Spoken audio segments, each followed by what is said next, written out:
अस्सलाम वालेकुम दोस्तों। वैसे तो आप वॉलेट के थ्रू, बैंक के थ्रू जा सके पैसे भेज सकते होंगे और बैंकों के झंझट से जान छुड़ाइए। और मोबाइल से ज़्यादातर लोग भेजते हैं, मगर आपको एक बेस्ट एप्लीकेशन बताऊंगा जिससे आपको हर रोज़ कैशबैक मिलेगा और इसका रेट भी बहुत अच्छा है। इसका सबसे पहले ये D360 ऐप है, इसको हम ओपन करेंगे तो आपको आज का रेट भी दिखाएंगे कि आज का क्या रेट चल रहा है। बर्क टिक वो दूसरे भी देते हैं, मगर ये आपको डेली का डेली कैशबैक देगा।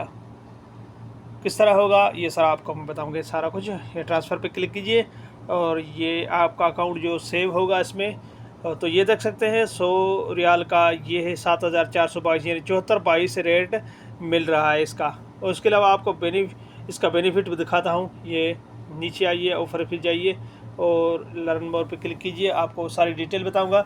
जिस भी कंट्री से है वो, पाकिस्तान, बांग्लादेश, इंडिया, जो भी कंट्री है, हर कंट्री का, क्योंकि मैं पाकिस्तानी हूँ तो मेरा फ्लैग ही दिखाई देगा, क्योंकि इसमें अकाउंट मेरा ही बना हुआ है पाकिस्तान का। तो यानी नेशनलिटी के हिसाब से है वो, क्योंकि अकाउंट पाकिस्तान का मैंने इसमें सेव किया हुआ है, इस वजह से ये।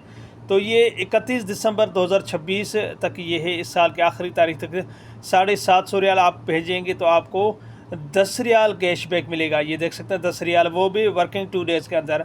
यानी आपको जुमे हफ्ते को छोड़ के 2 दिन के अंदर, तकरीबन 24 घंटे के अंदर आ जाता है। अगर कभी कभी नहीं आता तो 48 घंटे के अंदर 10 रियाल मिल जाते हैं। तो ये बहुत बड़ी अच्छी ऑफ़र है, इससे आप फ़ायदा उठा सकते हैं। उम्मीद करता हूँ ये वीडियो आपको अच्छी लगी होगी। अस्सलाम वालेकुम।